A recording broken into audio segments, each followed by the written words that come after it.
Ya. Oke, pedoman hidup Islami warga Muhammadiyah dalam konteks berbangsa dan bernegara.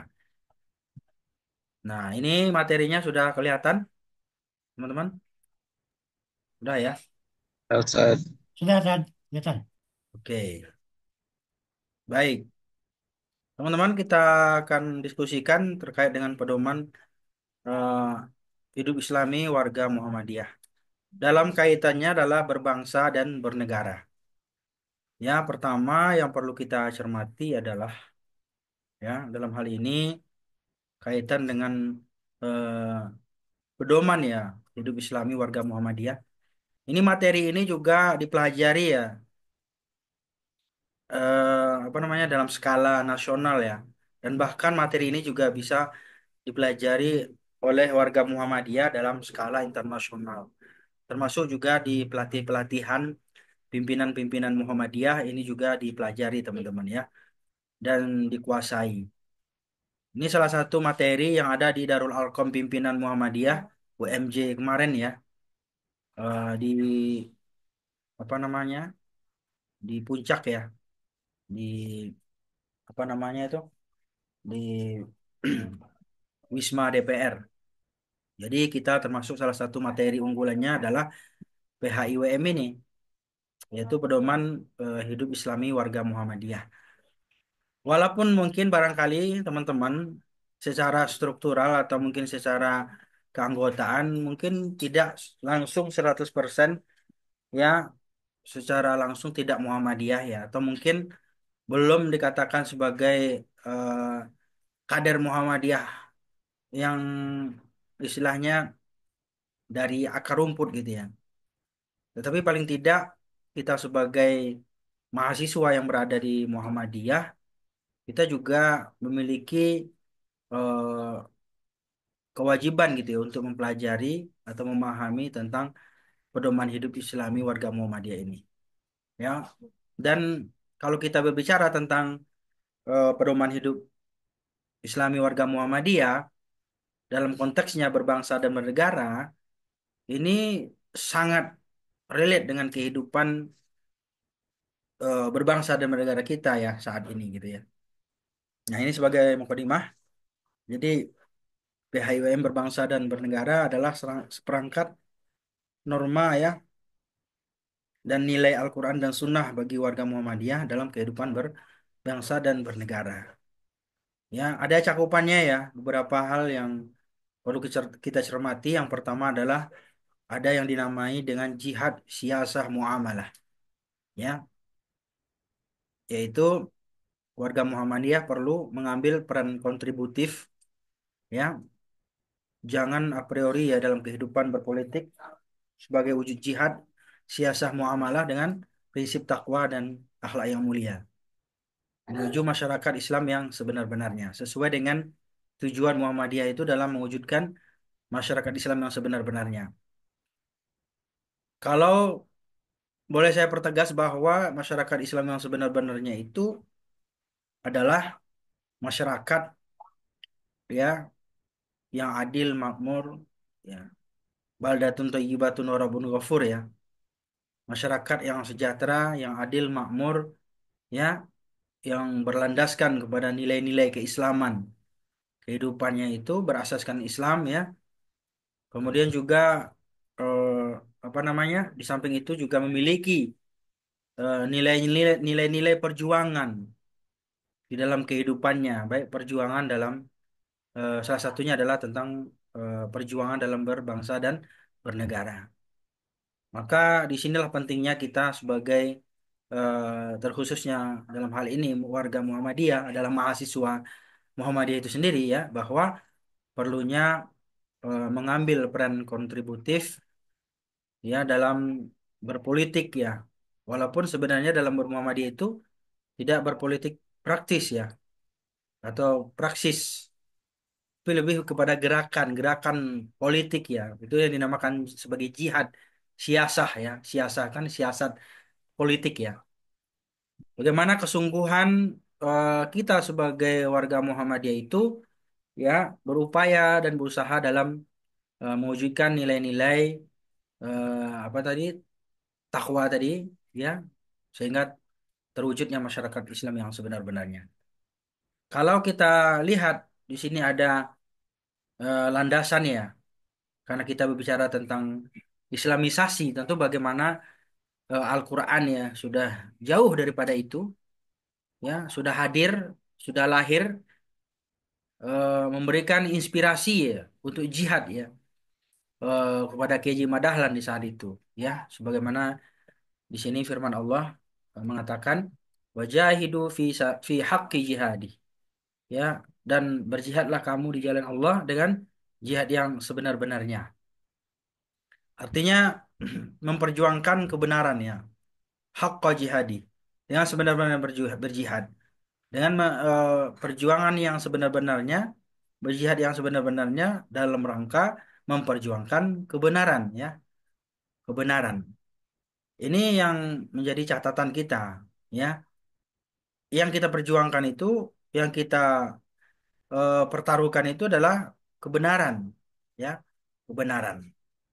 Sehingga kebenaran ini menjadi sebuah kenyataan ya, kemudian bisa dijadikan sebagai pedoman tadi, pedoman hidup Islami tadi.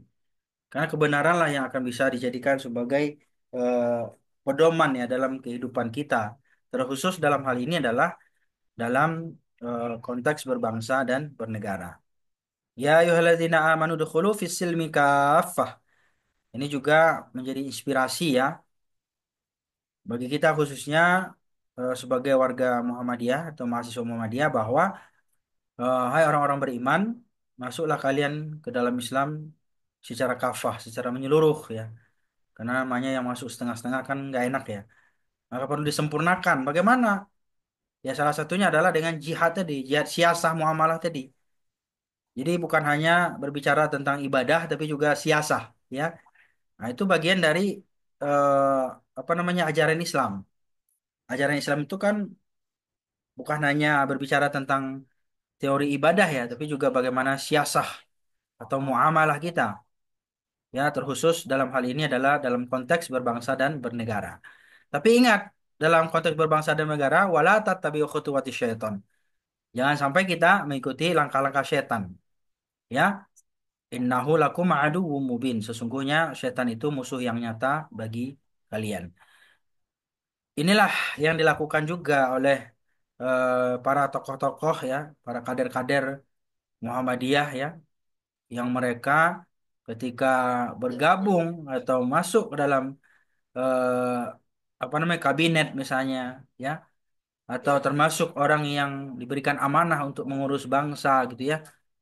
Ini menjadi catatan gitu ya, bahwasanya dalam amanah atau jabatan ya yang mereka terima itu adalah bagian dari upaya jihad ya, jihad dalam siasah muamalah atau bahkan juga dikatakan sebagai jihad konstitusi ya. Nah, bagaimana nanti hukum-hukum itu mereka juga bisa memberikan ide-ide atau gagasan-gagasan gitu ya terhadap pemerintah gitu ya. Karena kalau kita tidak masuk ke dalamnya, bagaimana kita memberikan ide-ide atau gagasan itu gitu. Makanya perlunya eh, itu tadi jihad siasah muamalah tadi dengan bergabung ya ke salah satunya mungkin dengan wasilahnya ke pemerintahan gitu ya. Nah, ini ini mungkin bagi Muhammadiyah suatu hal yang memang masih dibilang langka dan jarang gitu ya kita lihat gitu ya. Karena selama ini kita lihat itu masih minim gitu orang-orang yang ikut dalam jihad konstitusi atau jihad siasah muamalah ini, terutama dalam berbangsa dan bernegara konteksnya langsung gitu ya, terjun langsung dalam mengurusi atau bahkan sebagai menteri ya di pemerintahan. Ya, baik teman-teman, itu yang pertama adalah jihad siasah muamalah. Yang kedua adalah bagaimana ibadah, islah dan ihsan. Nah, ini itu apa namanya? Yang pertama tadi pedoman hidup Islami adalah tentang eh, jihad, siasah, muamalah. Yang kedua adalah ibadah, islah dan ihsan. Ini juga tak kalah penting ya, teman-teman. Ya, berpolitik demi kepentingan umat dan bangsa sebagai wujud ibadah kepada Allah. Itu yang tadi saya katakan bahwa ketika kita sebagai umat Islam khusus umumnya dan warga Muhammadiyah secara khususnya, ketika mereka diberikan amanah atau jabatan oleh Allah Subhanahu wa taala, ya itu juga tidak luput gitu ya dari kepentingan yang namanya bagian kepentingan umat ya, umat dan bangsa. Umat itu siapa dia? Ya rakyat gitu ya. Bangsa ini adalah negara kita gitu. Ya, kedua-duanya ini memang tidak bisa kita pisahkan antara umat dan bangsa gitu. Bangsa ini tidak akan bisa berjalan gitu ya tanpa umat gitu ya. Umat ini juga tidak akan bisa diarahkan dengan baik tanpa adanya eh, pemimpin ya. Pemimpin yang memiliki integritas ya, orang yang amanah yang dapat membawa ya umat ini kepada jalan yang lebih baik. Nah, kemudian eh, kepentingan bangsa dan negara itu termasuk umat juga itu semata-mata dijalani dengan wujud ibadah kepada Allah Subhanahu wa taala ya. Jadi bukan karena senang bahagia dapat jabatan tidak gitu. Atau mungkin karena dia memang haus terhadap kekuasaan bukan gitu ya. Tetapi dari situ lebih ya, lebih mulia gitu tentang wujudnya ya, amanah ini adalah wujudnya dalam rangka ibadah semata-mata karena Allah gitu. Ini yang perlu dicatat ya bagi siapapun lah gitu ya, orang-orang yang berkecimpung ya dalam dalam konteks berbangsa dan bernegara. Islah dan ihsan kepada sesama terhindar dari apa namanya ini ya, kepentingan pribadi dan kelompok yang sangat sempit.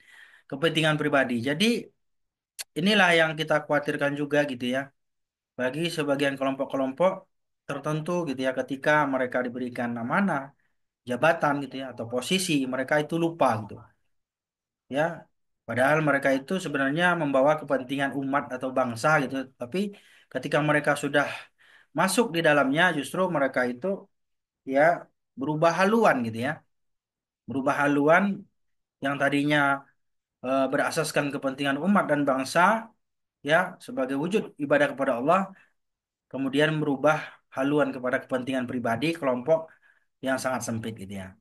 Nah, ini atau apalagi misalnya pesan-pesanan atau titipan-titipan. Ini bahaya sekali. Nah, dalam konteks yang kedua inilah ibadah dan islah ihsan ini bagian yang tak kalah penting juga gitu ada pedoman hidup Islami warga Muhammadiyah dalam konteks berbangsa dan bernegara. Bagaimana ya kepentingan al-maslahah lil ammah itu lebih utama ketimbang daripada al-maslahah an-nafsiyah ya, kepentingan pribadi atau golongan tertentu seperti itu. Baik, yang berikutnya saudara-saudara, ini juga ada inspirasinya ya. Surah Az-Zariyat Al-A'raf, "Wa ma khalaqtul jinna wal insa illa liya'budun." Dan tidaklah kujadikan jin dan manusia kecuali untuk menyembah, ya mengabdi. Makanya itu yang menjadi dasar tadi, landasan tadi bahwa dalam mengurusi agama, mengurusi bangsa dan umat ini itu harus dilandasi dengan ayat ini gitu, bahwa apapun yang kita lakukan, jabatan apapun yang kita miliki itu harus mengarah kepada pengabdian gitu ya. Makanya pengabdian itu dia tidak akan pernah berpikir bagaimana atau seperti apa dia mendapatkan dari bangsa ini atau apa yang dia dapatkan dari bangsa ini.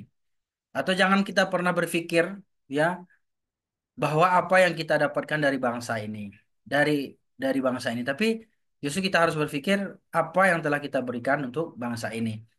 Nah, ini dalam konteks pengabdian itulah kita baru bisa berpikir bahwa segala apa yang kita berikan itu ya pada dasarnya, pada hakikatnya semua adalah pengabdian kepada Allah Subhanahu wa taala. Dan yang kedua adalah wala tufsidu fil ardi ba'da islahiha. Yang kedua adalah setelah sampai pengabdian itu jangan kamu berbuat kerusakan. Nah, ini yang kedua nih. Termasuk juga maraknya misalnya korupsi ya, korupsi berjamaah ya, dan apa namanya penegakan hukum itu kan tufsidu ya, kerusakan di muka bumi ini. Allah Subhanahu wa taala telah ciptakan ya eh, keseimbangan, keserasian dan keseragaman gitu ya, dengan begitu adil gitu ya. Lantas ada manusia yang ketika mereka diberikan amanah, ya kemudian mereka merusaknya kembali, gitu. Merusak tatanan kehidupan manusia.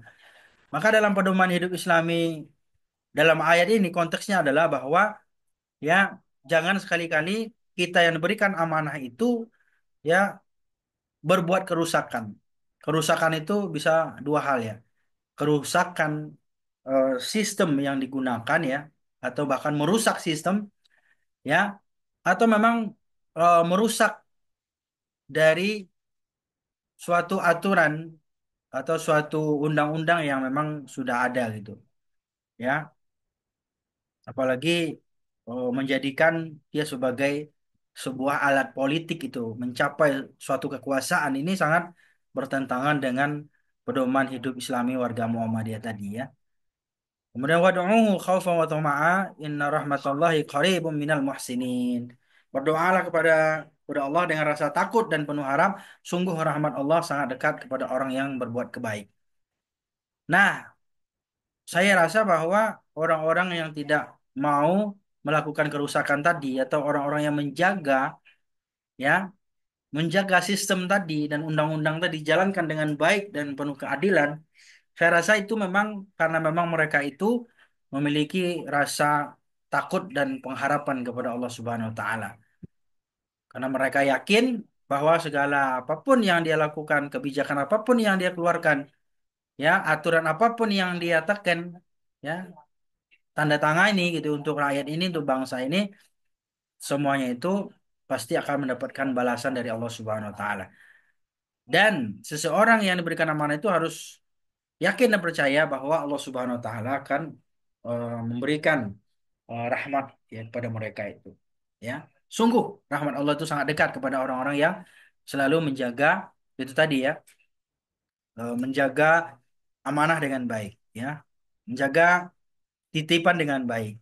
Menjaga melestarikan nilai-nilai atau aturan-aturan itu dengan sebaik-baiknya sesuai dengan aturan yang berlaku. Bukan aturan atau kepentingannya yang berlaku, tapi aturan atau ketentuan yang sudah disepakati bersama yang menjadi aturan yang harus dijalankan.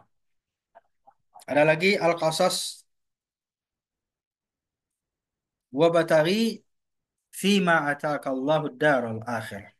Wa la tansa nasibaka minad dunya wa ahsin kama ahsanallahu ilaik wa la tabghi al-fasada fil ard innallaha la yuhibbul mufsidin. Carilah pahala negeri akhirat dengan apa yang telah Allah karuniakan kepada kita. Kita harus mencari. Nah, inilah yang tadi kalau kita kaitkan seseorang yang diberikan amanah tadi, ya, mereka sadar dengan amanah itu adalah sebagai sarana untuk mencapai ya negeri akhirat, ya.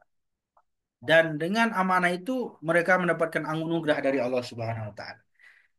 Nah, jangan sampai lupa juga kita walaupun tujuannya akhirat, semuanya yang kita lakukan tujuannya akhirat, orientasinya akhirat. Namun meskipun demikian jangan sampai kita walatan sana sibaka minat dunia. Jangan pula lupa kita ya untuk bagian kita di dunia ini. Maka oleh karena itulah kita selalu berbuat baik kepada siapapun ya, termasuk dalam konteks berbangsa dan bernegara tadi ya, bukan hanya kepentingan dunia saja, kepentingan berbangsa dan bernegara saja, tapi juga adalah kepentingan kita nanti di akhirat ya. Nah, kemudian setelah itu juga Allah Subhanahu wa taala memerintahkan kita untuk berbuat baik.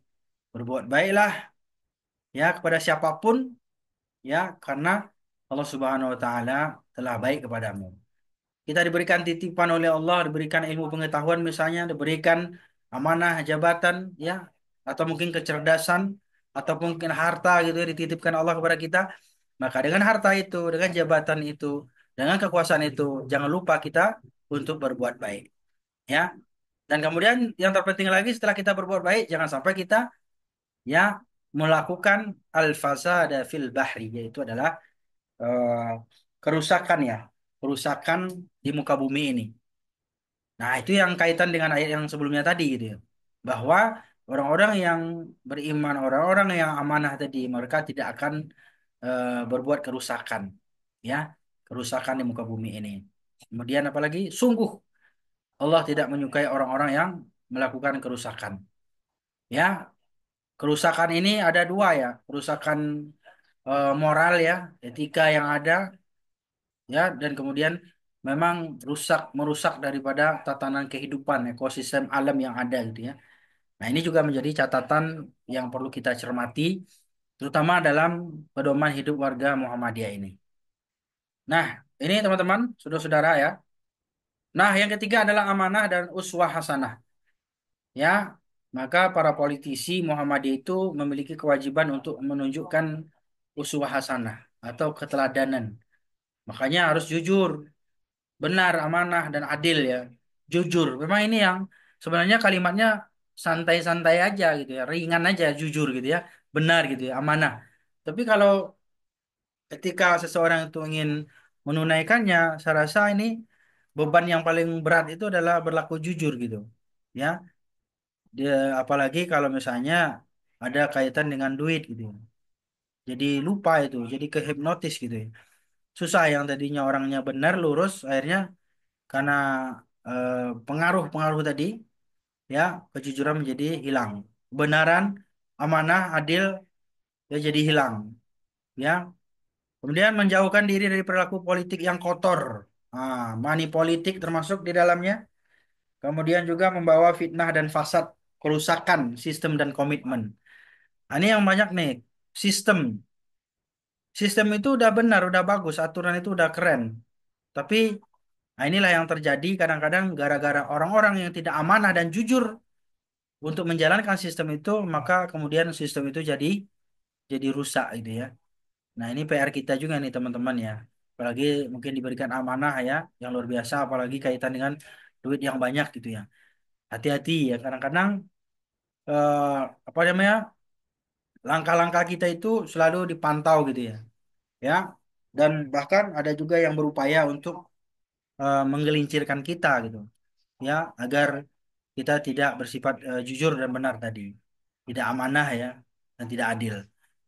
Kemudian membawa fitnah-fitnah dan fasad tadi. Inilah kekhawatiran kita gitu ya. Bagi warga Muhammadiyah atau mungkin sebagai Muslim gitu ya. eh, Banyak di antara para politisi-politisi itu yang tadinya mereka memiliki sebuah ideologi atau sebuah prinsip ya. Tapi ketika dia sudah mendapatkan jabatan atau posisi, sudah nimbrung di dalamnya, kemudian komitmen-komitmennya itu menjadi luntur, menjadi hilang. Ya, inilah ya yang perlu kita cermati ya, jangan sampai ya semuanya itu menjadi berubah gitu ya. Apalagi apa namanya, sebuah prinsip, sebuah ideologi, atau mungkin sebuah apa namanya,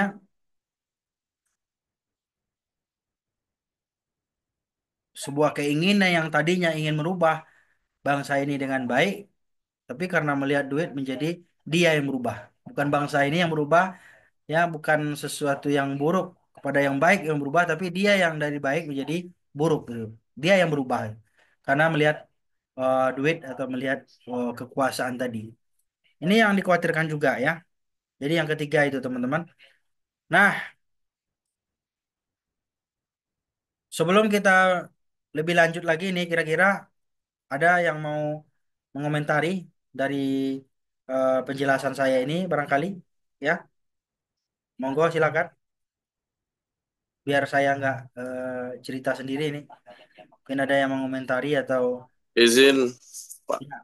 Tat, Oke, Mas Fadli, gimana? ya Ya. eh, ini menarik sekali ya, eh, tentang jihad dan arah apa namanya tentang cara kita bermuamalah lah kasarannya, apalagi di dalam eh, tadi sempat disinggung juga tentang politik dan kekuasaan dan sebagainya. Nah, terkadang memang penerapannya itu cukup eh, tidak sesuai dengan apa yang disampaikan sama Ustadz Adi seperti itu. Hmm. Ya, itu. Ya, kita contoh saja di pemuda Muhammadiyah sendiri, Ya. di muktamar maupun di muswil untuk mendapatkan sebuah kekuatan ataupun mendapatkan sebuah kekuasaan itu sendiri sering terjadi penggunaan transaksi politik, transaksi uang seperti itu, Ustaz. Nah, ini juga saya sendiri pun sangat miris gitu. Bahkan sekelas muswil di Bali saja Hmm. banyak teman-teman itu masih menggunakan transaksi uang untuk mendapatkan posisi yang sebenarnya bagi saya itu tidak memiliki sebuah bargaining position yang kuat seperti itu. Nah, ini fenomena ini memang terjadi dan sudah terjadi entah itu di kalangan PP, entah di kalangan Muhammadiyah sendiri ya. Saya belum tahu ya. Entah itu nanti Muktamar Muhammadiyah ada yang menggunakan uang untuk mendapatkan posisi tertentu atau uh, di kalangan muswil Muhammadiyah sendiri apakah ada transaksional, bahkan di Bali pun juga terjadi seperti itu, Ustaz.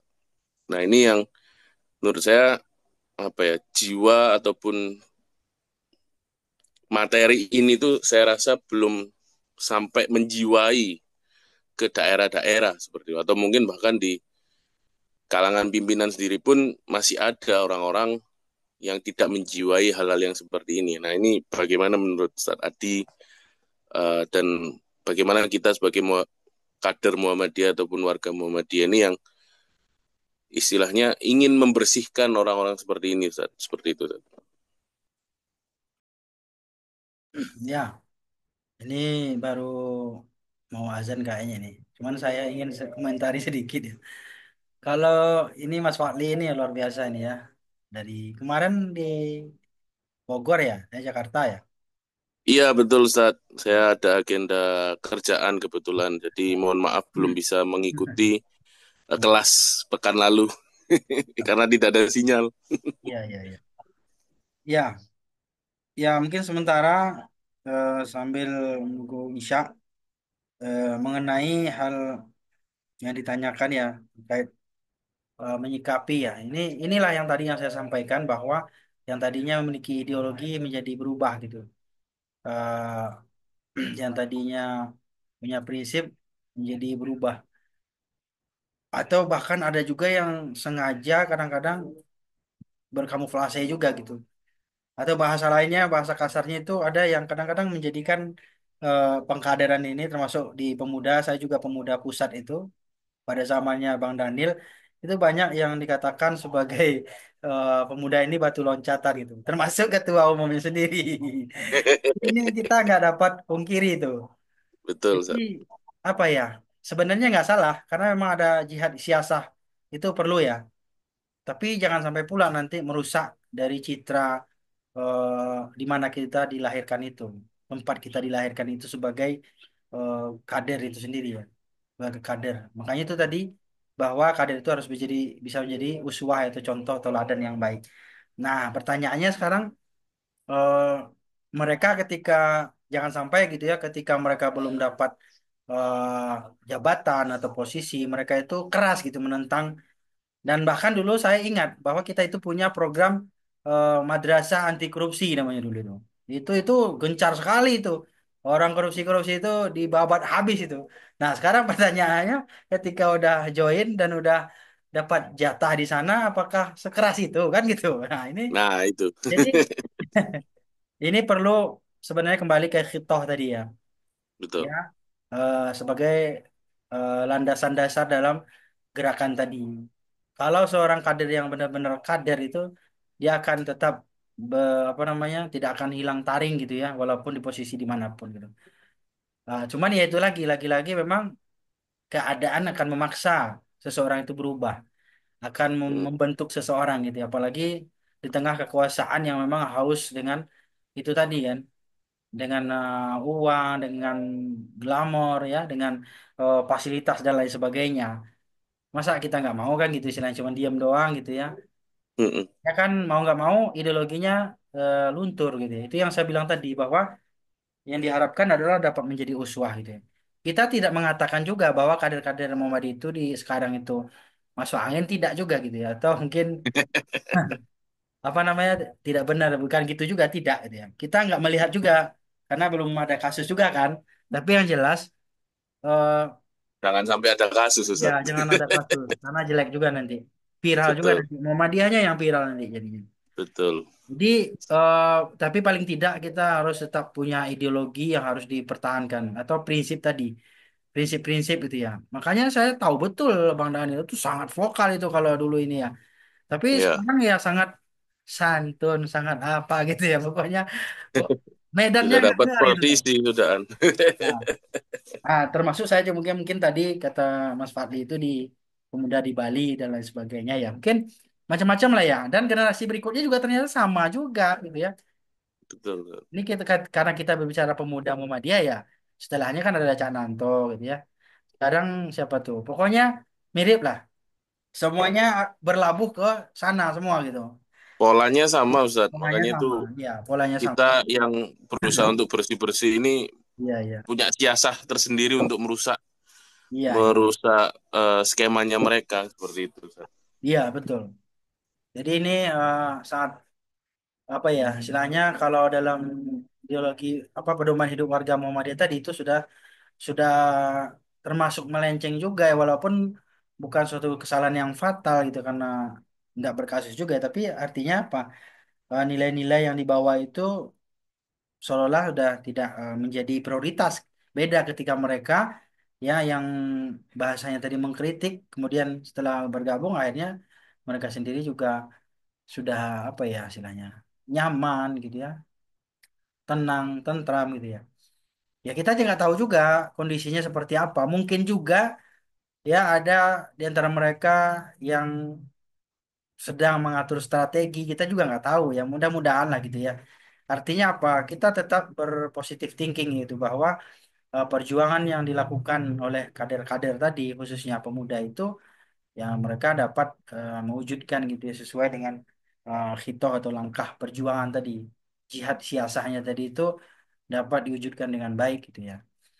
Karena gini, saya juga nggak percaya, saya juga nggak yakin juga seandainya saya sendiri juga masuk, belum tentu juga seperti apa ya, ya kita sebelumnya gitu, bisa juga ya bahasa lain tadi seperti masuk angin tadi gitu, bahaya juga gitu.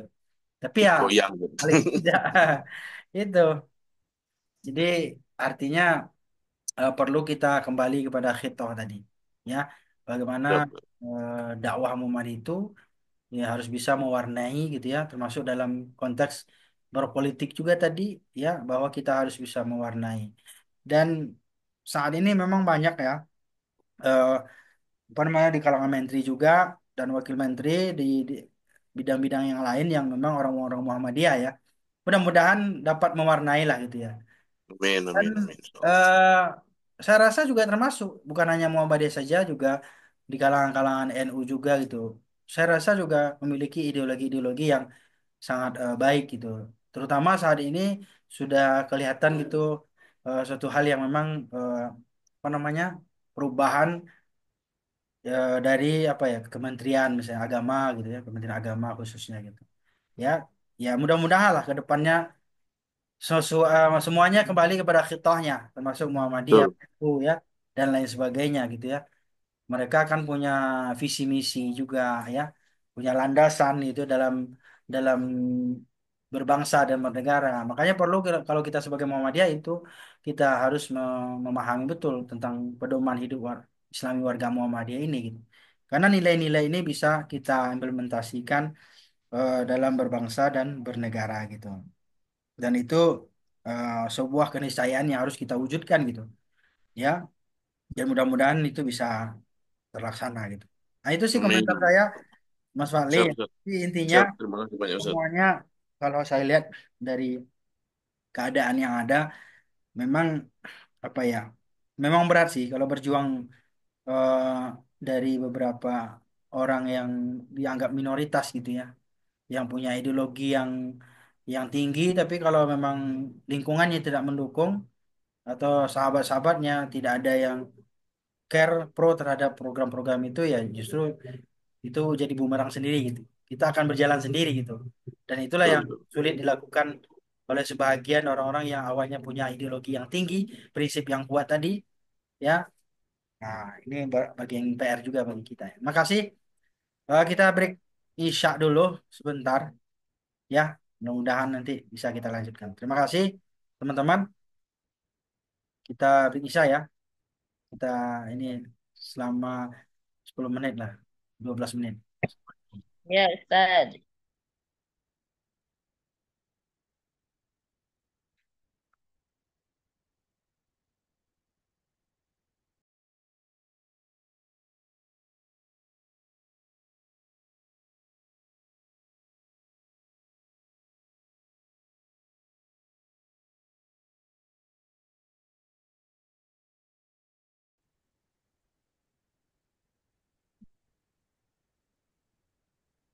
Oke, baik teman-teman, kita cabut ya breaknya. Terima kasih ya masih standby ya di channel ini. Kita lanjutkan diskusinya terkait dengan PHIWM ya, Pedoman Hidup Islami Warga Muhammadiyah. Nah, mungkin saya minta ke Mas Asep atau Mas Ali, monggo silakan komentarnya mungkin kita lempar-lemparan aja nih. Ya, Prof. Biar Izin, rame. Prof. Ya, Assalamualaikum warahmatullahi wabarakatuh. salam warahmatullahi Waalaikumsalam warahmatullahi wabarakatuh. Allahumma rabbi israh li sadri wa yassir li amri wahlul 'uqdatam min lisani yafqahu qawli. Masya Allah. Teman-teman sekalian, mungkin saya ingin menyampaikan satu peribahasa ya. Tak Hmm. ada gading yang tak retak ya. Jadi peribahasa ini menyimpulkan bahwa tidak ada sesuatu pun yang sempurna ya. Artinya segala sesuatu itu ada kelemahannya. Yang sempurna hanya sang Holik ya.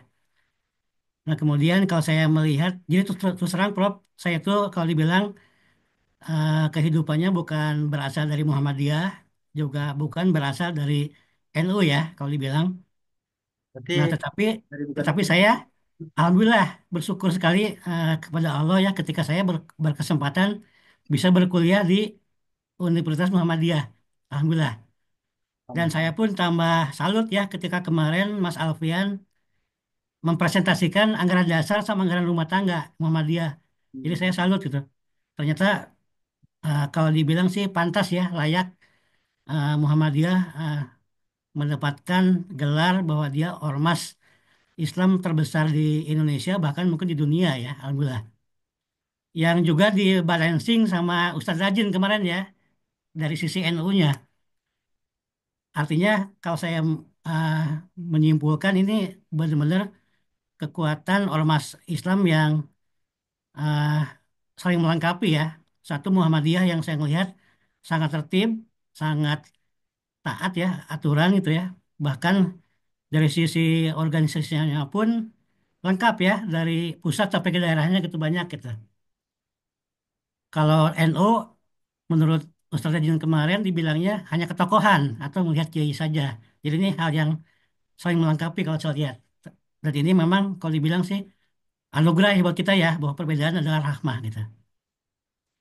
Nah tetapi kalau saya juga uh, jadinya gini, di balik kekuatan ini kan ada kelemahan. Nah, saya sampai browsing Ustaz barusan. ya. Apa sih kelemahannya Ormas Muhammadiyah gitu. Nah, ternyata muncul di Google itu. Salah satu kelemahannya itu adalah, ini ya, mungkin tiga aja yang saya sampaikan ya. Yang pertama itu terlalu mengedepankan amaliyah. Malah disebut kelemahannya itu. Tapi mudah ini salah ya, si Google ini gitu. Hmm. Yang kedua, kualitas aumnya kurang gitu. Jadi mungkin kalau saya lihat kemarin presentasinya Pak Mas Alpian itu banyak banget aumnya gitu. Jadi ini bagus sekali sih menurut saya. Tetapi ini justru menjadi kelemahan. Eh, karena banyak mungkin ya, jadi tidak terkelola dengan baik, jadi sehingga kurang kualitasnya aum di Muhammadiyah. Kemudian yang ketiga, Prof, kelemahannya itu adalah terlalu birokrasi si Muhammadiyah ini.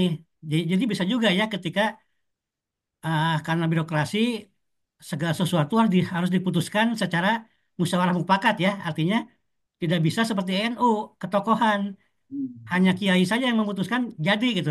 Kalau Muhammadiyah harus melalui pusat dulu, provinsi gitu ya mungkin ya, kabupaten gitu kan, sampai ke tingkat paling bawah gitu. Sehingga segala sesuatu pun harus dibicarakan dulu. Terbukti mungkin dengan kemarin ya penawaran tambang terhadap Ormas pun ya Muhammadiyah sempat lama gitu ya memutuskan. Jadi mungkin itu salah satu memang, tapi itu ciri mungkin ya, dan mungkin bisa di satu sisi bisa jadi bagus gitu kan. Nah, melihat ini semua, Prof, kalau saya boleh mungkin bertukar pikiran ya, eh, pas dengan tadi apa ya pembahasan hari ini tentang jihad apa tadi tuh siasah amalia ya. Jadi jihad terhadap berpolitik lah gitu kan. Jadi kalau saya sih berharap kalau udah melihat organisasi Muhammadiyah seperti ini sih harusnya sih lebih bersuara lagi ya Prof Muhammadiyah gitu. Ini pun Prof, saya sampai nonton film Sang Pencerah Prof, betul Prof. Wih, Ketika Prof kemarin menyebut sampai ada filmnya Sang Pencerah tuh. Betul Prof, mantap tuh. hmm, Kiai Haji Ahmad Dahlan kecil ya, yang namanya Muhammad Darwis itu. Ini hmm, saya salut tahun 1912 udah ada seorang pemuda yang berani ya Prof ya. Berani berontak, tetapi itu bagus Prof. Karena dia berontaknya pun udah pakai pemikiran yang ilmiah kalau saya ngelihat sih. Jadi seperti dia contohnya apa berontak terhadap penentuan kiblat ya waktu itu ya di Masjid Kaum itu dia menunjukkan peta gitu. Peta bahwa kita tuh sholat bukan ke barat tetapi menghadap ke Ka'bah gitu. iya, Terus iya. ada juga ya yang kiai-kiai datang dari apa dari mana Magelang atau apa gitu yang dia menyudutkan eh, Kiai Haji Muhammad Dahlan gitu. Kenapa Hmm. pakai kayu gitu itu padahal buatannya kafir gitu. Ya dibalikin sama kiainya. Pak Kiai ke sini pakai apa? Pakai kereta api. Wah itu salut saya bilang. Tahun 1912 udah ada pemuda yang berani ya dan itu semuanya masuk akal gitu. Nah, maksud saya sih berharap kader-kader Muhammadiyah sih lebih bersuara lagi ya. Terutama betul tadi kata Prof itu, kalau bisa ikut di pemerintahan, ya bersuara gitu. Karena saya ngelihat anggaran dasarnya udah bagus, Prof. Udah bagus gitu. Dan kita hidup berdasarkan amaliyah Al-Quran Al-Hadis juga betul sih. Jadi saya berharap itu, Prof. Mungkin kalau bisa sih, dari kita-kita nanti muncul seorang para yang berani untuk muncul gitu, Prof. Apakah mungkin di wilayahnya masing-masing, kalau emang baru berkapasitas wilayah. Tetapi kalau misalnya kita udah bisa berkapasitas di pimpinan lebih tinggi lagi, ya kita juga harus bisa bersuara untuk kemaslahatan umat tentunya ya. Gitu Prof. Jadi saya pikir sih itu mungkin sumbangsinya Prof bahwa eh, ya saya berharap ini itu tadi ya, saya bersyukur bisa mempelajari Muhammadiyah dan ya bagus banget sih Prof itunya anggaran dasar anggaran rumah tangganya gitu. Jadi bersemangatlah Prof untuk tetap mungkin untuk apa namanya menjadi mubalik ya berdakwah gitu Prof. Jadi terus mengibarkan si Amaliah ini tentunya itu. Itu aja Prof, mungkin sumbangsinya. Terima kasih. Assalamualaikum warahmatullahi wabarakatuh. Waalaikumsalam warahmatullahi wabarakatuh. Masya Allah, tabarakallah ya. Terima kasih Kang Asep. Ya, luar biasa ini. Responnya, komentarnya padat ya, berbobot ini. Apalagi setelah setelah nonton Sang Pencerah ya, Masya Allah. Mantap, mantap, mantap. Jadi nyambung ya istilahnya gitu ya. Nyambung Prof. Karena Aduh, perkuliahan kita ya, materinya dengan bagaimana sejarah perjuangan ya dari Kiai Haji Dahlan itu. ya. Eh, 100 tahun yang lalu ya Prof. punya iya, punya prinsip juga gitu. Bagus. Punya prinsip dalam dakwahnya, dalam gerakannya ya. Ya, Dan hal yang menarik lagi adalah bahwa apa namanya beliau tidak menjadikan apa namanya tantangan-tantangan itu sebuah halangan gitu ya. ya. Justru tantangan itu menjadi sebuah semangat Semangat, motivasi ya, motivasi ya. bagi beliau dalam mengembangkan terutama dakwahnya ya dalam gerakan berbangsa dan bernegara juga ya. Ya, betul, Kita betul. bukan hanya untuk persyarikatan atau Muhammadiyahnya tapi untuk bangsa ini. Ya, Saya yakin juga ketika dia mendirikan Muhammadiyah ini ya untuk bangsa juga gitu. betul. Cuman di saat itu ya mungkin dia tidak bisa langsung ikut nimbrung atau menjabat gitu ya sebagai apa di negara ini ya dia dengan cara organisasi inilah Ya, salah satu wasilah yang didirikan untuk apa namanya tadi dakwah siasahnya tadi ya, muamalahnya tadi.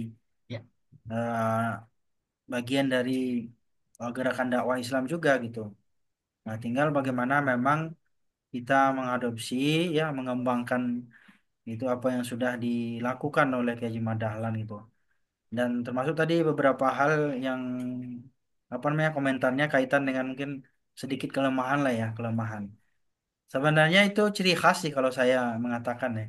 Karena di Muhammadiyah itu nggak clear dengan satu iya ya atau apa ya. Karena kita memang itu tadi. Karena penguasaan aset atau suatu kebijakan itu tidak dipimpin oleh satu orang atau tidak di ini satu orang. Apa namanya diputuskan oleh satu orang gitu. Sedangkan ketua ketua PP aja ada 13 itu Kang Asep. tiga Hmm, belas loh. siap, Ketua siap. umum satu, tapi ketuanya ada 13 itu. 13. Ya, dari 13 itu ya tentu eh, saya yakin adalah orang-orang yang memang sudah dipilih juga gitu. Ya untuk mewakili dari berbagai macam unsur ya. Dan termasuk tadi bagaimana dari aspek politiknya ya, dari hukumnya, syariatnya, ekonominya dan lain sebagainya. Dan juga itu juga yang membuat mungkin tadi agak lama gitu ya ketika merumuskan gitu, tambang ini terima apa enggak dan Iya. bisa Ya, jadi karena memang dari yang 13 itu punya pandangan-pandangan juga ya. Belum lagi betul. nanti dari yang bawah-bawah ini yang kita-kita ini di bawah kan Iya, itu betul. juga punya ini juga gitu. Contoh misalnya dari wilayah, dari daerah itu ya, itu Ya, juga jadi bahan pertimbangan. ya. Baik, terima kasih. Eh ala kulli hal, ini suatu hal yang sangat baik ya kita perbincangkan. Kita bukan hanya berbicara tentang Perserikatan Muhammadiyah, tapi sebenarnya ketika kita bicara Muhammadiyah itu berbicara tentang masa depan bangsa juga ya. Apalagi yang kita kenal bahwa Muhammadiyah sudah jauh ya eh, ada gitu, sudah ada semenjak sebelum adanya negara kita gitu. Kita nggak ragu lah gitu ya dengan kiprahnya. Bukan karena saya juga sebagai Muhammadiyah tidak, ya, tapi bagaimana memang kita lihat sebagai sportivitasnya tadi.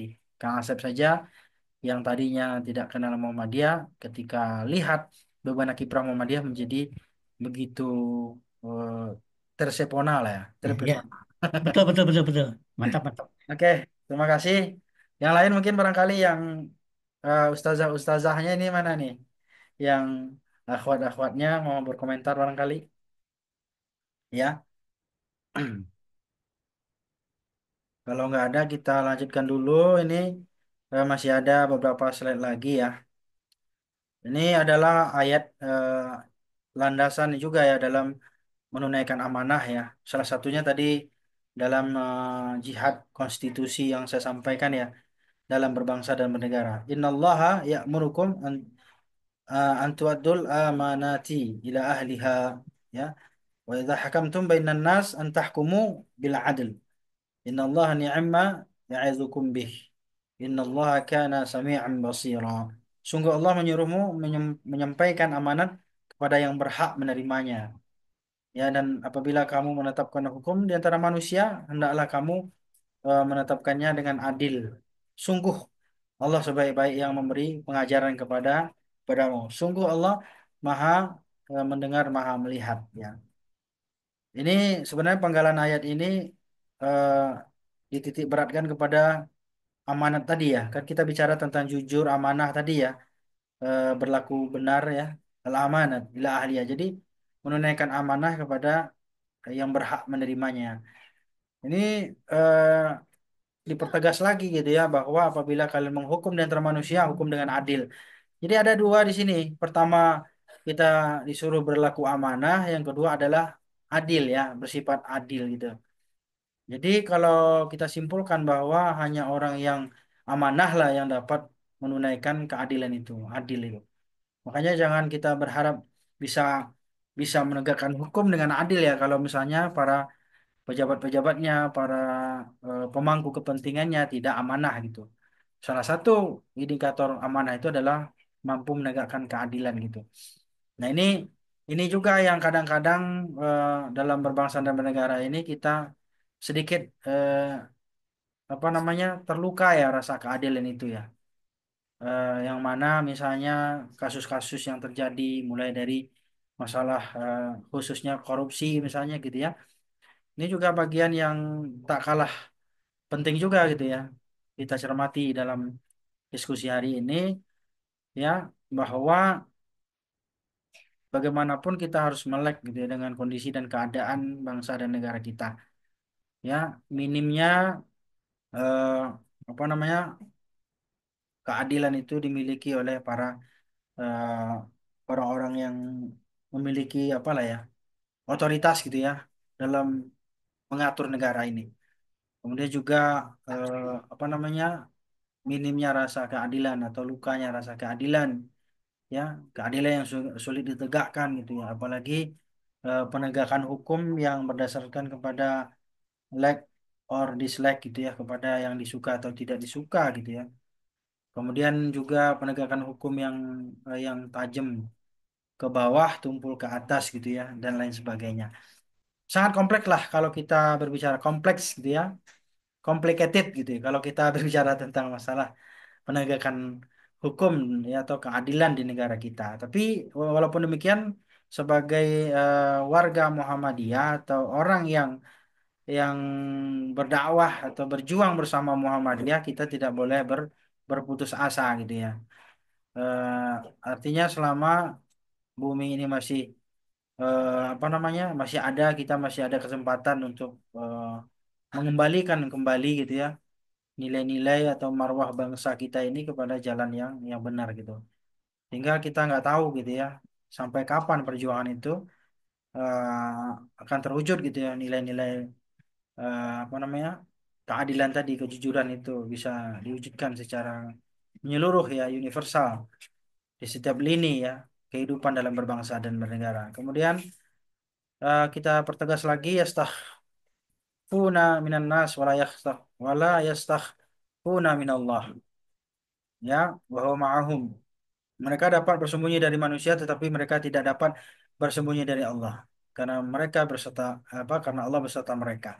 Nah, ini yang saya katakan bahwa mungkin ya barangkali banyak juga di antara masyarakat-masyarakat beranggapan bahwa orang-orang yang melanggar, yang orang-orang yang lari daripada hukum gitu ya, mereka bisa lari dari manusia gitu barangkali, atau lepas dari hukum manusia. Tapi ya mereka tidak lupa bahwa ada yang selalu mengawasi mereka gitu. Walaupun mereka sembunyi dari manusia, terbebas dari hukum negara misalnya ya, tapi ingat hukum Allah selalu akan eh, memberikan balasan yang setimpal sesuai dengan perbuatannya. Ya, mereka tidak menyadari ya, orang-orang yang tadi yang tidak berlaku adil tadi ya, orang yang tidak amanah itu, bahwa segala apapun yang mereka lakukan itu semuanya pasti akan mendapatkan balasan gitu ya. Ya. Nah, ini wa kana Allahu bima ya'maluna muhita, dan Allah Maha meliputi terhadap apa yang mereka kerjakan. Allah tahu gitu ya. Ya, Allah tahu, dan Allah apa namanya? Melihat gitu semua tindakan ya dan perbuatan manusia itu. Ketika mereka melanggar, anggap sajalah mereka itu terbebas dari hukum ya. Atau misalnya para koruptor, mereka itu terbebas dari hukum penjara atau bisa lari dari KPK, tapi mereka tidak bisa lari dari Allah Subhanahu wa taala ya. Jadi ini sebenarnya spiritnya nih teman-teman ya, ayat ini ya. Bukan berarti saya ayatisasi, tidak juga, tapi artinya spirit yang memperkuat, yang memperkokoh ya pedoman hidup Islami tadi bagi warga Muhammadiyah. Kemudian yang keempat ya, silaturahmi dan ukhuwah. Yang menggalang silaturahmi dan ukhuwah antar politisi dan kekuatan politik yang digerakkan oleh para politisi Muhammadiyah secara cerdas dan dewasa. Nah, inilah yang harus kita miliki nih. Misalnya bagi warga Muhammadiyah yang aktif dalam politik itu harus memiliki nilai-nilai silaturahmi dan ukhuwah tadi, nilai-nilai persaudaraan ya, persaudaraan. Dengan cara yang cerdas dan dewasa ya, bukan dengan kanak-kanak, bukan dengan cara ugal-ugalan juga gitu ya, tapi dengan cara cerdas dan dewasa, dengan cara yang soft, dengan cara yang berwibawa. Ini yang harus dimiliki oleh itu tadi ya, para kader-kader, orang-orang yang bergelut di bidang politik ya. Kadang-kadang kan eh, silaturahmi ini sudah mulai goyah gitu ya, ukhuwah ini ya. Kadang-kadang orang demi melancarkan sebuah tujuan atau sebuah keinginan ya atau mungkin proyek gitu ya sehingga merupakan nilai-nilai silaturahim atau ukhuwah gitu. Jadi rusak gitu ya antar politisi dengan politisi yang lain gitu ya. Sebenarnya saya agak geli juga dari tadi banyak ngomongin politik, politisi, pejabat gitu ya. Kayaknya gitu nggak selesai-selesai. Tapi ya gimana lagi? Nanti dalam konteks berbangsa dan bernegara mau nggak mau ya kita akan selalu menyoroti ya mereka-mereka ini gitu. Orang-orang yang punya kewenangan di pemerintahan misalnya gitu. Kita juga sebagai rakyat ya punya punya kewajiban gitu ya untuk menegur gitu ya, untuk memberikan masukan atau menasihati mereka gitu dengan cara kita masing-masing gitu. Tapi paling tidak ya salah satunya dengan silaturahmi dan ukhuwah ini. Membina ukhuwah ya. Kadang-kadang politik ini bisa menjadi sebuah bom waktu ya. Kadang-kadang tadi orang yang dekat dengan kita, yang kita udah anggap saudara ya, tapi ternyata ketika ada masalah dan sesuatu hal yang tidak baik, itu bisa menjadi sebuah yang dapat mencelakai diri kita ya. Atau mungkin ada juga yang menjadikan sebuah korban politik gitu. Atau apalagi namanya tumbal politik ya. Itu saya lihat ada Pak Rektor, Pak apa dulu tuh? Pak Makmun Murad ya, itu nulis tentang masalah tumbal politik itu. Gambar covernya adalah Anas Urbaningrum. Itu luar biasa. Bagus sih bukunya ya. Bagaimana? Nah ini kan juga bahaya ya. Yang tadinya mungkin orang yang baik, orang yang lurus, orang yang punya ideologi, prinsip gitu ya. Ternyata mereka karena saking polosnya atau mungkin lurusnya gitu ya, saking lurusnya gitu dalam politik itu, justru mereka jadi tumbal politik itu sendiri gitu. Ya. Nah, itu banyak juga terjadi gitu ya. Nah, terlepas lah mungkin mereka itu memang benar melakukan atau tidak, kita eh, nggak tahu juga kepastian seperti apa. Tapi ketika silaturahmi dan ukhuwah ini telah lenyap dari politisi ini, maka ya mereka akan menumbalkan, akan mengorbankan orang-orang yang baik-baik tadi gitu. Nah, itulah perlunya secara cerdas dan dewasa politisi Muhammadiyah itu harus memiliki integritas juga ya. Nah, ini dalil tentang persaudaraan ya. Termasuk tadi bagaimana mewujudkan persaudaraan dalam berbangsa dan bernegara. Al-Hujurat ayat 10. Innamal mu'minuna ikhwah faslihu baina akhwaikum wattaqullaha la'allakum turhamun. Sesungguhnya orang mukmin itu bersaudara. Karena itu damaikanlah kedua saudaramu yang bertikai dan bertakwa kepada Allah agar kamu dirahmati. Jadi kewajiban sebagai seorang mukmin itu, seorang muslim itu adalah apa namanya? Mendamaikan. Nah, ini yang paling penting nih. Ya, mendamaikan dan menyelamatkan saudaranya juga. Jangan menjadikan tumbal tadi, jangan menjadikan korban politik gitu ya. Ya, ini yang bahaya itu gitu. Jadi kalau nilai-nilai ukhuwah atau nilai silaturahim tadi udah hilang, maka nah, itu yang akan terjadi gitu. Banyak orang-orang yang baik di politik itu yang tadinya punya ideologi yang lurus, kemudian mereka kelihatan polos, lugu gitu ya. Justru jadi tumbal politik ya atas keganasan, kebuasan daripada teman-temannya sendiri kan gitu. Ini yang kita khawatirkan. Termasuk juga di dunia kerja juga mungkin hal ini bisa terjadi gitu ya. Nah, ini teman-teman ya. Kemudian ini yang kelima ya, kesolehan dan cita-cita yang mulia. Jadi udah lima ya pedoman hidup Islami warga Muhammadiyah dalam konteks berbangsa dan bernegara ya.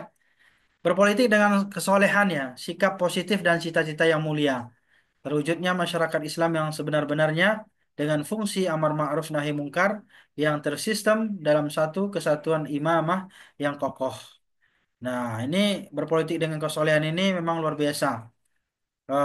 Penting harus diwujudkan gitu ya. Sebagai cita-cita yang mulia, yang positif gitu ya. Karena kalau tidak dengan kesolehan, bagaimana kita mewujudkan masyarakat yang sebenar-benarnya? Ya, fungsi amar ma'ruf nahi mungkar pun juga tidak akan bisa tercipta kalau misalnya para pemimpinnya tidak soleh-soleh kan gitu ya. Nah, bagaimana bisa menegakkan keadilan kalau pemimpinnya nggak soleh? Ya, bagaimana bisa diberantas mafia-mafia dan korupsi-korupsi itu kalau tidak pemimpinnya tidak soleh? Sehingga kalau nggak soleh ya sulit diwujudkan cita-cita yang mulia itu. Kalau cita-cita mulia tidak bisa diwujudkan, ya bagaimana kita ya mewujudkan masyarakat yang sebenar-benarnya itu, apalagi masyarakat yang mampu berfungsi sebagai amar ma'ruf nahi mungkar gitu. Dan kita juga berharap bahwa para pemimpin-pemimpin juga mereka juga adalah sebagai agen of change tadi, ya berfungsi sebagai amar ma'ruf nahi mungkar. Dengan jabatan mereka, mereka bisa merubah kan gitu ya, suatu apa kemungkaran menjadi yang baik atau menghilangkan kemungkaran atau mengajak manusia untuk melakukan kebaikan. Sebenarnya kekuatan yang paling tinggi itu dalam amar ma'ruf nahi mungkar itu adalah pejabat itu. Mereka itu bisa mengatur ya, bisa membuat sistem, bisa mengusulkan ya. Mereka itu bisa membuat sebuah undang-undang kan gitu ya. Nah, mereka itu harus punya kesolehan tadi, cita-cita yang mulia. Kalau mereka tidak memiliki cita-cita yang mulia atau kesolehan yang adanya 12%. Nah, ini bahaya juga nih kalau kita lanjutkan ya. Jadi teman-teman, apakah ini berdampak gitu ya terhadap kewajiban masyarakat atau sebagai bangsa ini ya terhadap beban yang harus ditanggung oleh masyarakat kecil gitu ya, beban negara misalnya hutang dan lain sebagainya, ya bisa juga karena ketidaksolehan tadi ya. Nah, akhirnya susah untuk mewujudkan masyarakat yang sebenar-benarnya. Apalagi menjadikan masyarakat itu sebagai fungsi amar ma'ruf nahi mungkar. Pemimpinnya saja tidak mampu memperbuat itu, tidak mampu, tidak bisa memposisikan dirinya berfungsi sebagai amar ma'ruf nahi mungkar. Bagaimana masyarakatnya kan gitu. Nah, oleh karena itu perlu namanya kesatuan imamah itu kan kepemimpinan yang kokoh ya dalam berbangsa dan bernegara. Inilah sebenarnya yang dicita-citakan oleh Muhammadiyah itu ya, mewujudkan kesolehan dan cita-cita yang mulia gitu, mewujudkan masyarakat Islam sebenar-benarnya melalui jihad konstitusi tadi ya, jihad siasah muamalah tadi. Ini adalah menjadi hal yang sangat penting untuk dicermati ya, terutama kita sebagai warga Muhammadiyah. Oke, teman-teman semuanya, kita masih ada ayat nih, kebanyakan ayat nih memang. Nggak apa-apa, ya. Firman Allah dari Ali Imran ya. Ini salah satu inspirasi kejemadalan juga dalam dalam dakwah ya. Amar ma'ruf nahi mungkar. 110 ya. Kuntum khair ummatin ukhrijat linnas ta'muruna bil ma'ruf wa tanhauna 'anil munkar wa tu'minuna billah. Walau amana ahlul kitab lakana khairan lahum minhumul mu'minuna wa aktsaruhumul fasiqun. Kamu umat Islam adalah umat yang terbaik yang dilahirkan ke dunia ini eh, apa namanya untuk manusia gitu ya. Karena itulah kita diperintahkan untuk melakukan kebaikan dan mencegah dari perbuatan mungkar. Dan kemudian juga tidak cukup gitu kita mengajak orang buat baik tapi nggak beriman juga nggak bisa kan. Nah, sekiranya ahli kitab itu beriman, tentulah itu lebih baik bagi mereka. Nah, tapi di antara mereka ada yang beriman, ada pula yang tidak gitu ya. Tapi kebanyakan mereka itu adalah fasik, orang yang tidak beriman. Jadi ini adalah gambaran bahwa menurut saya ya setelah kita cermati bahwa pentingnya tadi ya nilai-nilai luhur yang dimiliki oleh seorang pemimpin gitu ya atau setiap warga Muhammadiyah gitu ya. Bagaimana kita menyadari betul gitu ya bahwa setiap kita ini punya kewajiban karena kita ini adalah orang yang paling baik, orang yang baik sebaik-baik manusia kan gitu ya. Ya, yaitu adalah kita diperintahkan untuk melakukan kebaikan dan menolak daripada kemungkaran-kemungkaran. Kemungkaran-kemungkaran itu kadangkala ya eh, banyak di antara kita sudah terjadi di hadapan tapi tidak mampu gitu. Mungkin kalau mau ngajak berbuat baik itu memang manusia semuanya bisa mampu gitu ya. Beranilah gitu ya ngajak orang berbuat baik. Tapi yang melarang orang buat berbuat jahat itu yang susah gitu. Ya, apalagi apa namanya katakan tidak pada korupsi. Misalnya. Katakannya itu tegas, jelas itu. Tapi perbuatannya itu yang masih masih belum tegas gitu ya. Nah, ini juga bagian dari PR bersama gitu bahwasanya ya eh, setiap warga Muhammadiyah memiliki kewajiban untuk mengajak manusia untuk melakukan kebaikan dan mencegah daripada perbuatan mungkar. Ya paling tidak kita mungkin mengajak manusia berbuat baik gitu ya. Oke lah, jangan sampai pula nanti menghalangi orang berbuat baik, tapi memberikan peluang kepada orang untuk berbuat kemungkaran. Nah, ini lebih parah lagi, ya kan? Udah nggak mengajak kebaikan, udah nggak melarang kemungkaran, malah menghalang-halangi orang untuk berbuat baik, ya kan? Dan justru memberikan peluang kepada orang lain untuk berbuat kemungkaran. Nah, ini tidak dibenarkan dalam Islam tentunya. Nah, yang B-nya, poinnya, tadi berarti kan ada 5 ya. Ada 5 hal yang perlu kita cermati dalam pedoman hidup warga Muhammadiyah dalam konteks berbangsa dan bernegara. Sekarang kendala-kendala yang dihadapi, teman-teman. Sebelum itu, saya buka open diskusi lagi nih. Silakan. Mungkin barangkali ada yang mau berkomentar atau memberikan penjelasan atau mungkin eh, memberikan tanggapan atau mungkin pertanyaan atau mungkin sanggahan terhadap apa yang telah saya presentasikan. Silakan. Saya baterainya lagi habis nih. Silakan. Monggo. Tadi baru Mas Fadli, yang kedua Kang Asep. Silakan yang lain. Mungkin Mbak-mbak, teteh-teteh, ada yang mau komentar? Silakan.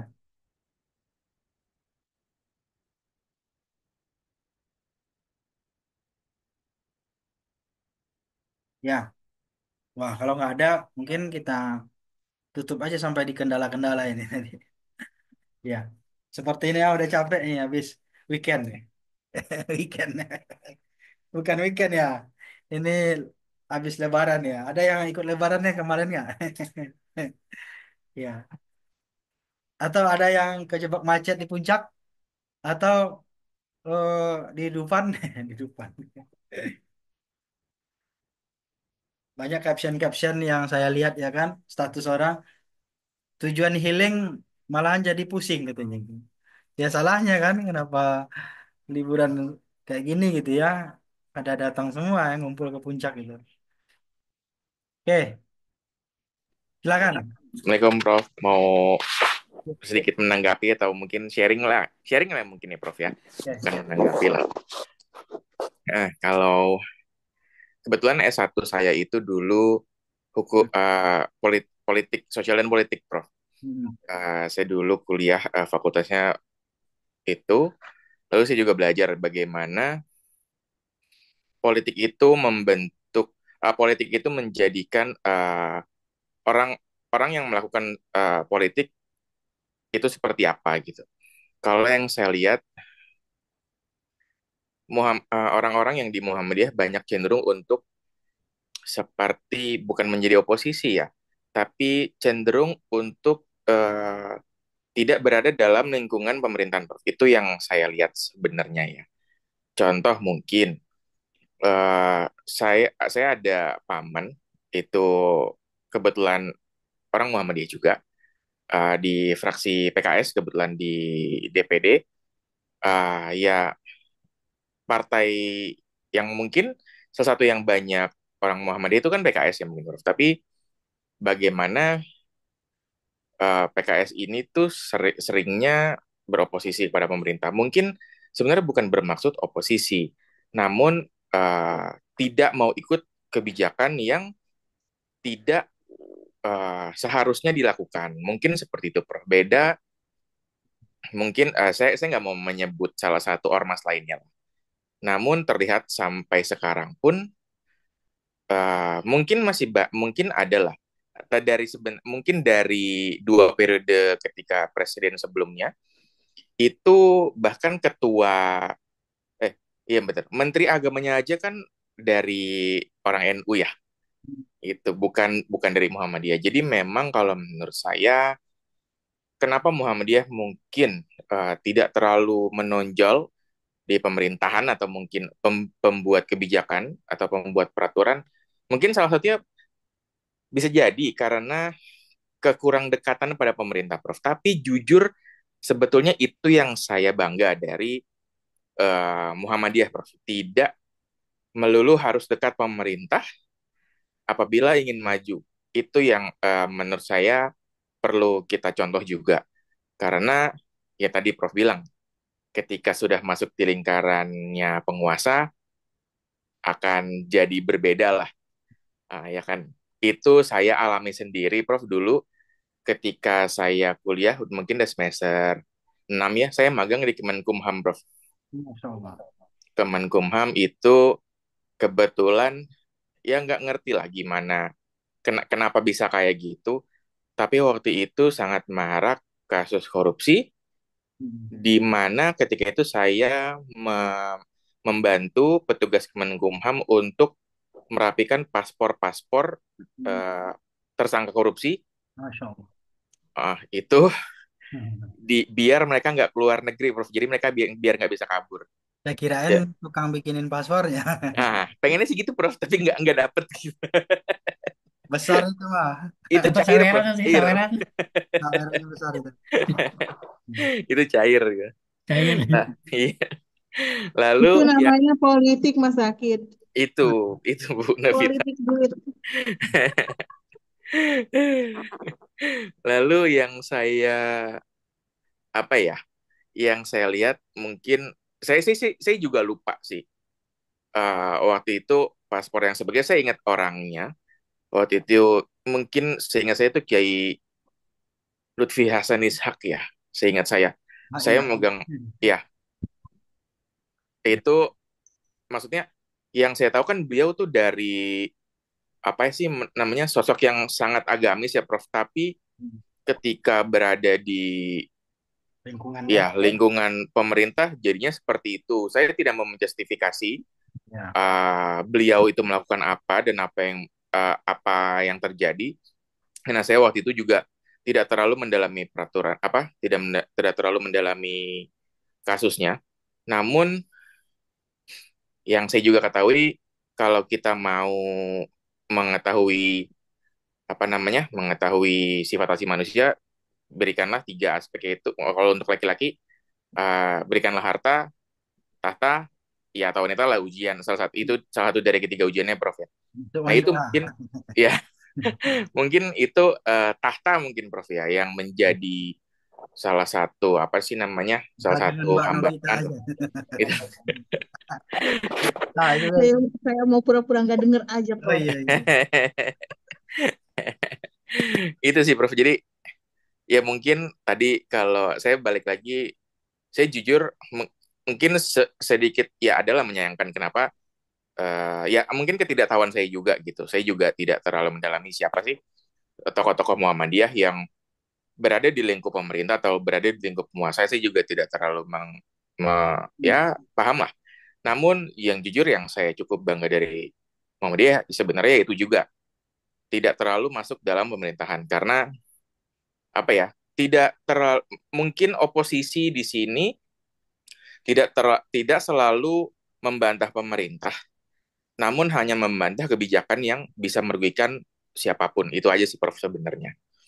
Tuh, makasih Prof. Mohon maaf kalau ada kata yang salah atau banyak kekurangan literasi gitu. Saya juga masih banyak belajar, Prof. Assalamualaikum warahmatullahi wabarakatuh. Waalaikumsalam. Terima kasih Mas Akid ya.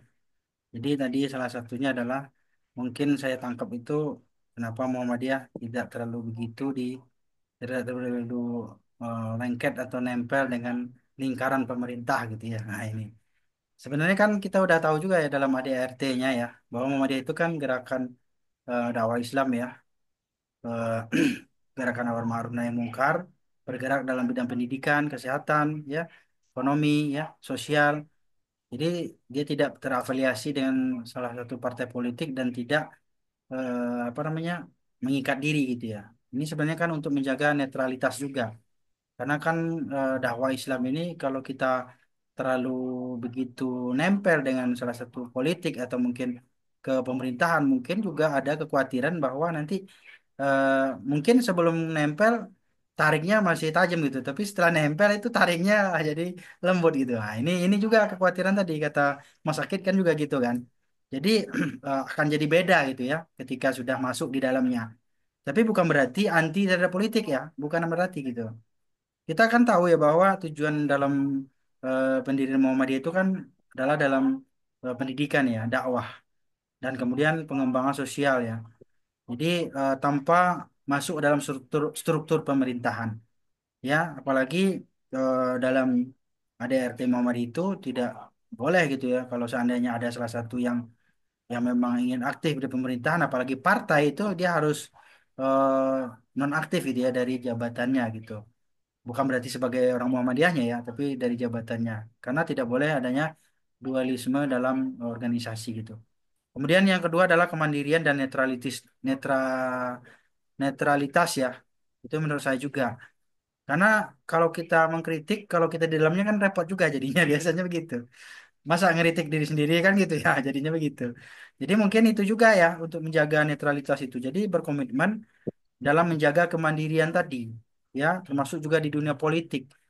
Jadi kenapa tidak kelihatan politik praksis ya beda mungkin dengan teman-teman di NU itu langsung PBNU-nya kadang-kadang kan langsung terjun payung gitu ya. Nah, kalau di Muhammadiyah tidak gitu ya. Termasuk juga mungkin partai sendiri juga ada partai yang memang langsung terafiliasi dengan PBNU misalnya kayak PKB ya kan. Itu tidak bisa kita pungkiri juga. Nah, beda halnya dengan Muhammadiyah memang itu tadi demi menjaga netralitas. Dan mungkin bukan berarti tidak pernah berpartai ya. Muhammadiyah itu kan dulu ada Masyumi ya kalau nggak salah ya. Ada ada ada sejarah lah gitu yang kelam dengan mungkin ada hubungan yang apa ya, hubungan yang tidak baik lah dengan partai itu atau mungkin punya mantan yang tidak baik itu ya dalam urusan partai ini. Jadi mungkin barangkali ada semacam menurut saya sih bisa dikatakan trauma juga sih gitu ya. Karena kalau Belum bisa partainya rusak, dilepas. maka khawatirnya nanti juga organisasi jadi rusak kan gitu ya. Netralitasnya hilang, komitmennya, kemandiriannya juga akan rusak kan gitu ya. Nah, ini menurut pandangan kita lah ya di Muhammadiyah. Tapi ya sah-sah saja sih.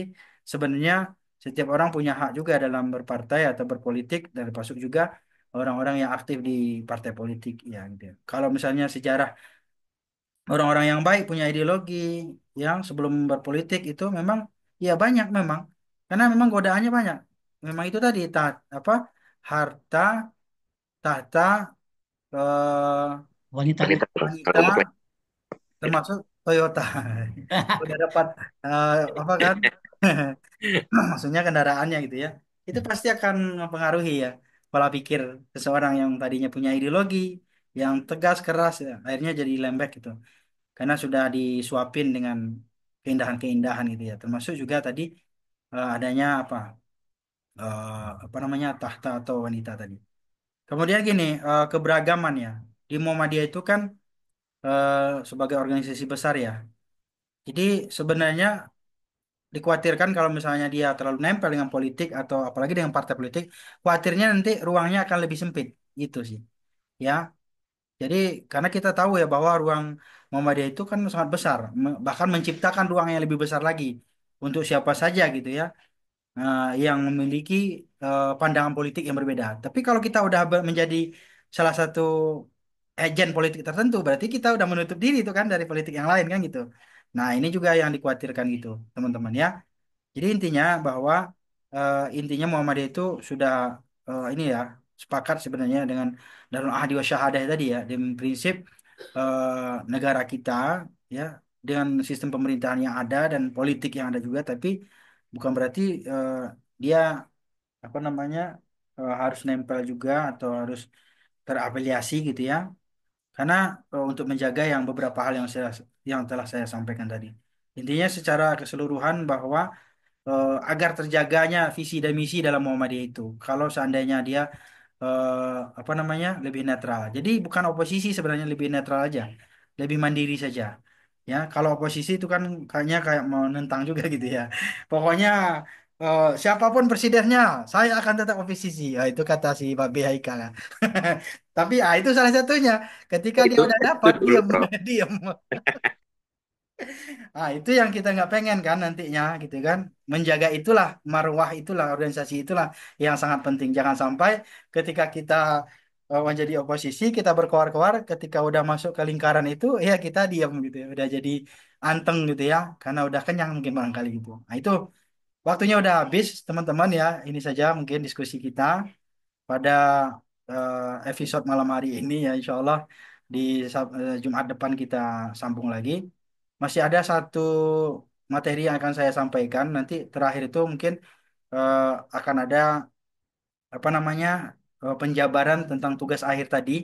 Kita harus ke lapangan buat video pendek ya terkait dengan kondisi dan keadaan terutama mungkin bisa juga dengan Muhammadiyah ya.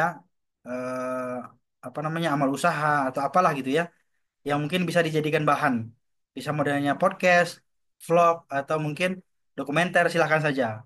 Ya, videonya mau 3 menit, 5 menit, 7 menit, silakan. Yang penting jangan sampai 1 jam ya. Kelamaan nanti susah nontonnya. Gitu ya. Nanti akan kita jelaskan di pertemuan terakhir lah ya. Nanti teman-teman sebelum UAS itu harus disetor videonya, harus diupload. Karena ini salah satu bentuk implementasi tadi. Termasuk juga mungkin nanti Mas Akid tertarik dengan gaya apa politik di Muhammadiyah. Boleh, silakan aja nanti. Cari orang yang memang aktif, orang Muhammadiyah di politik. Boleh diwawancarai, boleh ditanya-tanya gitu. Siap, Atau Prof. amal usaha, atau mungkin eh, sosial, keagamaan, atau apapun lah gitu yang berkaitan dengan Muhammadiyah di lingkungan kita ya, supaya kita tahu gitu ya. Oh, seperti ini Muhammadiyah di apa namanya di lingkungan kita dan lain sebagainya. Itu aja, teman-teman. Makasih. Kita, kita sampai sini aja ya. Iya, Nah, Prof. Siap, ini Prof.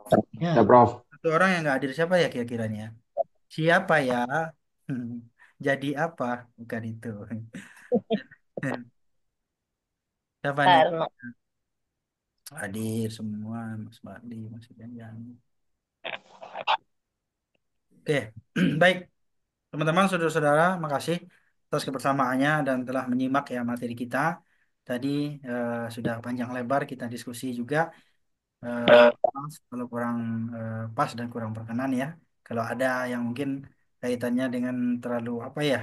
Ya karena memang kita bicara Muhammadiyah ya lebih lebih dititik beratkan tentang Muhammadiyahnya gitu ya, bukan organisasi lain gitu. Terima kasih sekali lagi.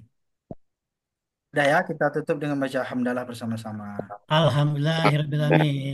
Amin. Ya, Alhamdulillahirrahmanirrahim. terima kasih. Ya, saya tutup. Wassalamualaikum warahmatullahi wabarakatuh. Waalaikumsalam warahmatullahi Waalaikumsalam wabarakatuh. warahmatullahi Waalaikumsalam warahmatullahi wabarakatuh. wabarakatuh. Terima kasih, Ustaz. Ya, kita pamit ya. Ustaz.